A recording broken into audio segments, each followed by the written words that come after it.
Viewers and subscribers, please make sure to subscribe to Saga News TV and give a like and share, because if you don't, you will miss out a lot of news.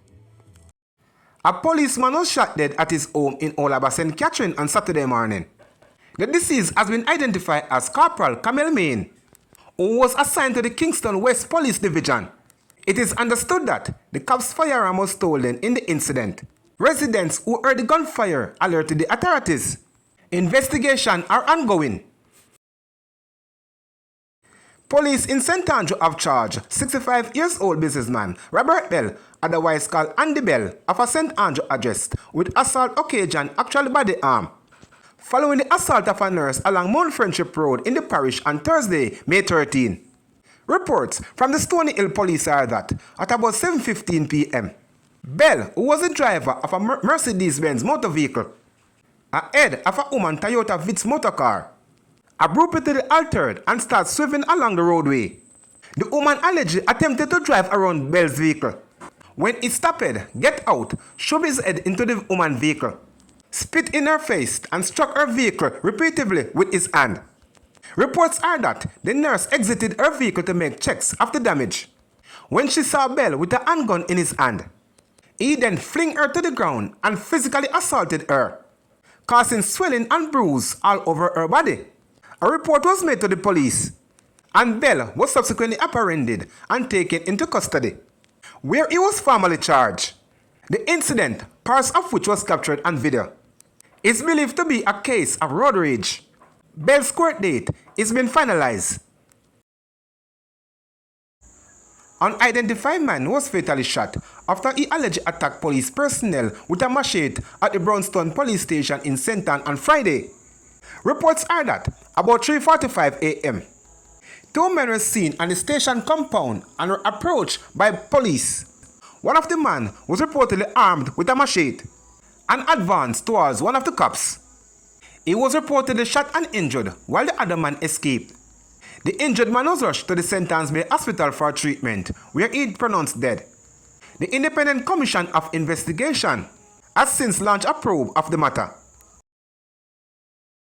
The body believed to be that of a missing University of Technology, Jamaica UTech student, 20 years old, Anissa Dilworth, has been found. The body was reportedly found this afternoon in Portmore, St. Catherine. However, the police have not released further details of the case. Dilworth went missing last week Tuesday. An in-drive taxi operator was taken into police custody last Saturday, but no charge has been laid against him, as he continued to face questions from investigation. A woman is dead and her ex-boyfriend, who is a police constable, was injured during a domestic dispute between the two in Massmore housing scheme in Little London, Westmoreland on Thursday night. The deceased is 38-year-old cosmetologist Janice Francis of Massmore housing scheme.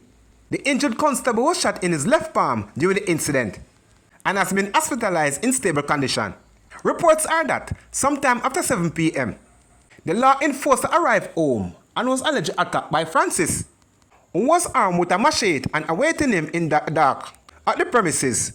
Further reports are that the policeman drew his service pistol and a tussle ensued between them, during which Francis was shot 3 times, and the officer was shot in his palm.